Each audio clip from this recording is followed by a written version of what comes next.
آخرین برنامه ما در رابطه با کتیبه ها و مجموعات مجلل و تحقیقات هیچ خواهد بود.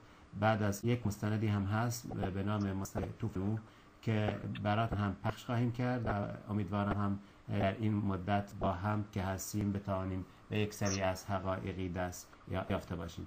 امشب پس من بیشتر صحبت نمی کنم، برمیگردم به تهران و به استاد ناصر پوپیران سلام عرض می کنم، خدمتتون عرض ادب می کنم. استاد صدام دارین شما؟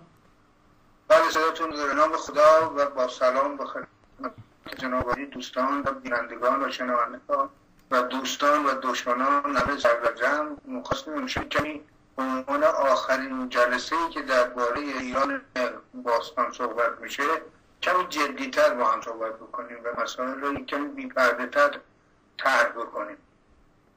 آقای هرمزی، قصد ما در این کار 12 ساله برای روشن کردن تاریکی‌های تاریخ منطقه یعنی شرق میانه به طور کلی، نه دشمنی با کوروش و داریوش و غیر و ذالکه، نه اینکه ما مثلا با اثبات نیمه کاره بودن تخت جمشید و مجبور بودن نمایه‌های پاسارگاد یا نقش رستم نمیخوایم طرب کنیم و کیف کنیم که ما یه چیزی رو کردیم. ما میخوایم که از این طریق نشون بدیم که ما چگونه دشمن یک لحظه هم از ما غافل نبوده و به چه اشکالی با ما شوخی‌های تاریخی، فرهنگی، ادبی و هویت شناسی کرده.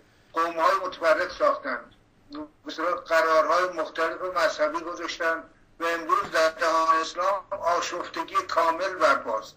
ما میخوایم دشمن را بشناسانیم و از این طریق به دوستان بگیم که آقایون، این که ما در مقابل هم قرار میگیریم به هر بهانه، این اقدامی است علیه قرآن و علیه دین اسلام. ما بایستی که حالا من میخوام بگم که اگر در دریای سرخ یک دونه چرخ یک گاری رو پیدا کنن، تمام دستگاه تبلیغاتی غرب به راه میفته که ما مسیر گذر قوم بنی اسرائیل از دریا رو پیدا کردیم، چون اونجا در ته دریای چرخ پیدا کردیم. اما ما مستند ساختیم به نام طوفان نوح، خیلی تفکر داره که جهان اسلام از نوار شمال آفریقا تا اندونزی نه فقط مسئولین رسمی بلکه روشنفکران مستقل نیست از پرداختن به این مستند غفلت کردن. این کاملا نشون میده که یک فشار برای خاموش نگه داشتن صدای مستند طوفان نوح در جریانه، زیرا اثبات این که این مستند محل طوفان را تعیین میکنه، مواردش رو بیان میکنه و نظر تاریخی یک پیچیدگی در داستانهای قصص قرآنی رو برطرف میکنه، برای یهودی‌ها و نصارا بسیار سخت گران آمده. این که تمام مسئولین دینی، مذهبی، دانشگاهی، روشنفکری، علمای اعلام، هم از سنی، شیعه، شافعی، حنبلی، حنفی، هیچ کدوم کمترین اشاره‌ای به پیدایش این مستند که این همه راجع بهش زحمت کشیده شده و حقانیت قرآن، البته برای حقانیت نیازی به این مستند نداره، ولی توش کاملا نشون میده شرح طوفان در قرآن صحیحه، نه شرح طوفان در تورات و انجیل، و به همین دلیل اونها یعنی کلیسا و کنیسا علاقه ندارن که این پخشه. همین که دوستان ما در مثل خوزستان هرگز فکر نکردن که این طوفان رو عربیش کنن.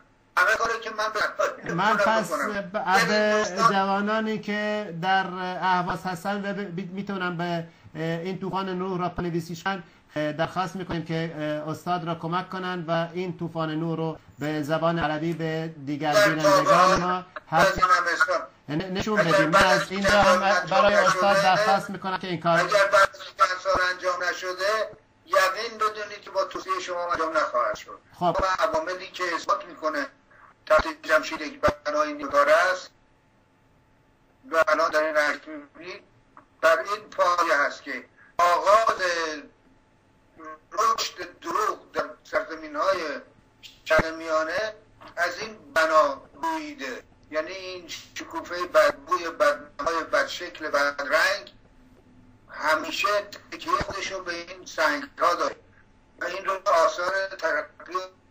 به اصطلاح پیشرفت و همه اعلام کردن، در حالی که خودش روی پای خودش هم قرار نداره.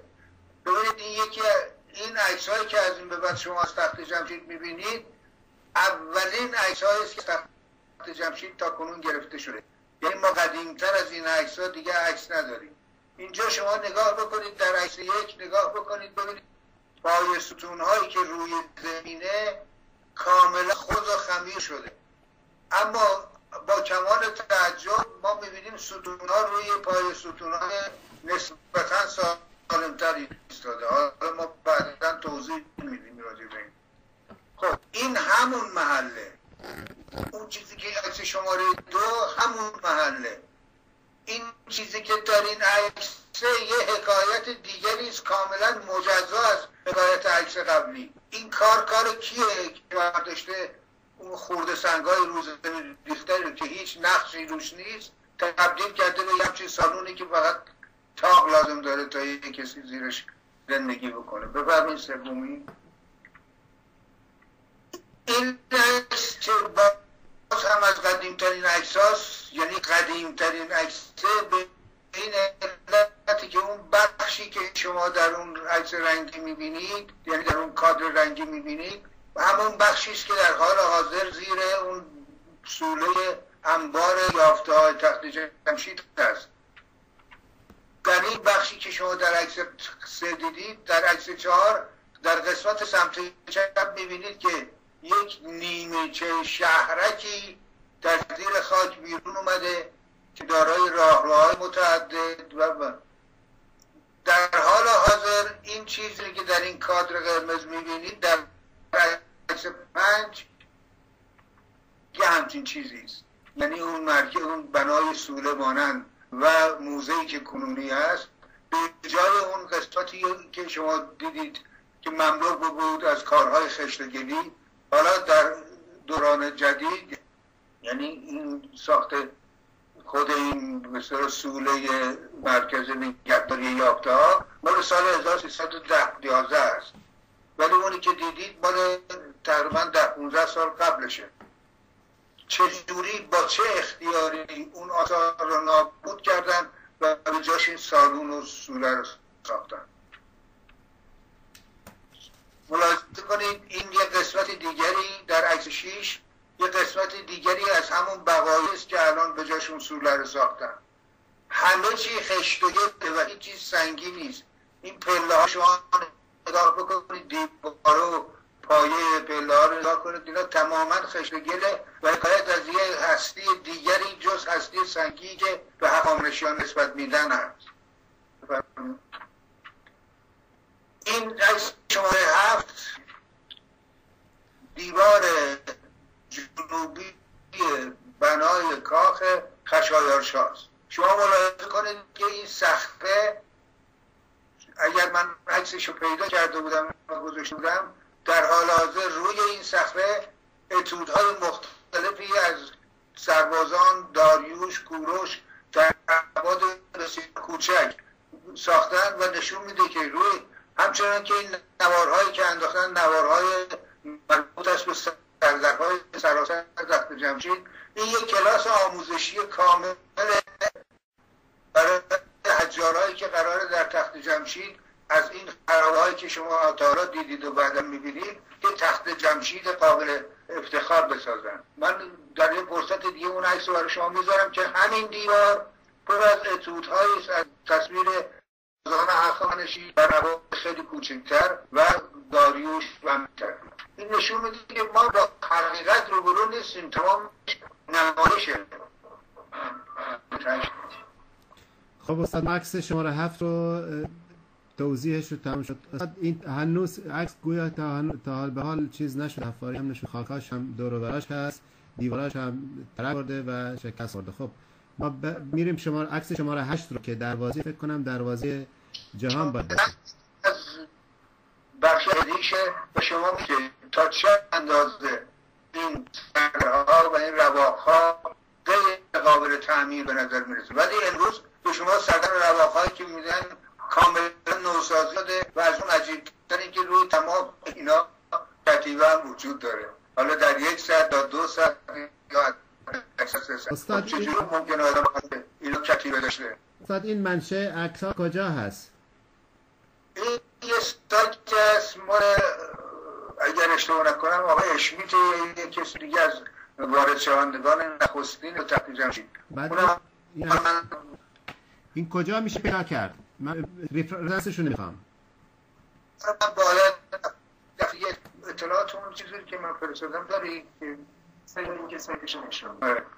صفحه دفتری حدود گمان میکنم چند هزار عکس در اون آیت هست که اینا رو از اون چند هزار عکس همش هم مربوط به ایران نیست، راجع به اینون نه، راجع به آسیب میانه. چون من میخوام که بینندگان ما ببینن که این عکس ها هم ما خود جای نیوردیم بلکه خود آقایون گذاشتن و نگن که بله این عکس به فرض از آفریقا اومده، از او در ایران نیست. لینک اینا رو میدم که آقایون هرکی علاقه داره فقط توضیح میدم که هزار عکسی که هست از عکس 200 به بعدش مربوط به ایران. اینم یک اطلاعیه که از عکس 200 به بعد متعلق به ایران. خب استاد بفرمایید. من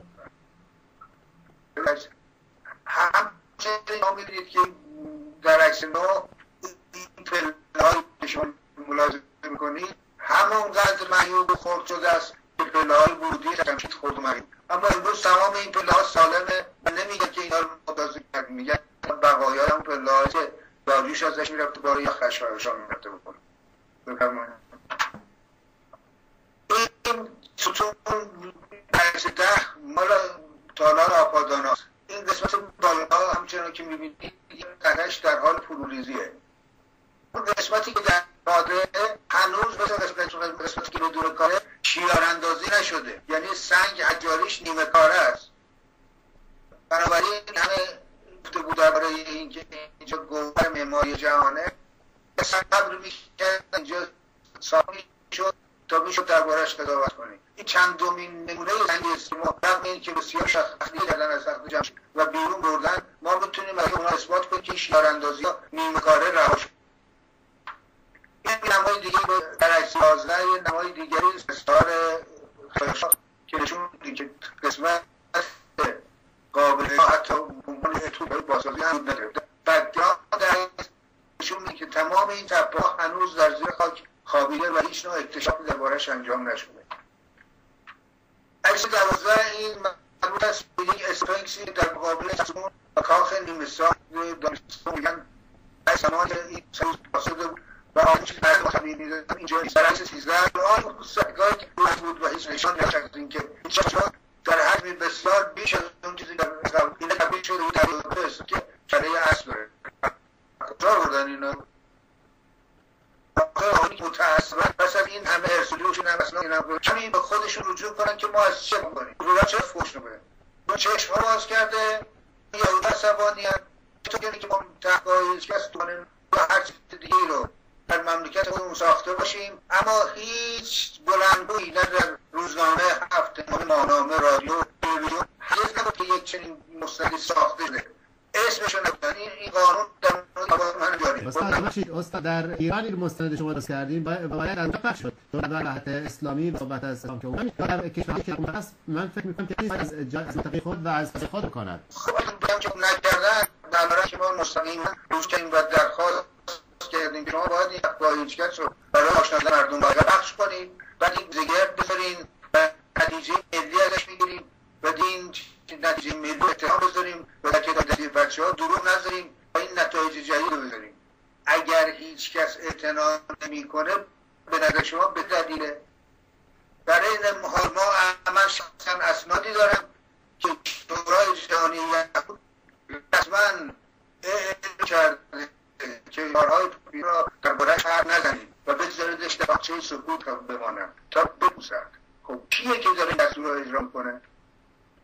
این چه نیرویه؟ چجوری میان ما خزیده که برای در مقابل این همه استدلال رو مجبور کرده؟ شما میگید که چرا جواب نمیدن؟ جوابی وجود نداره.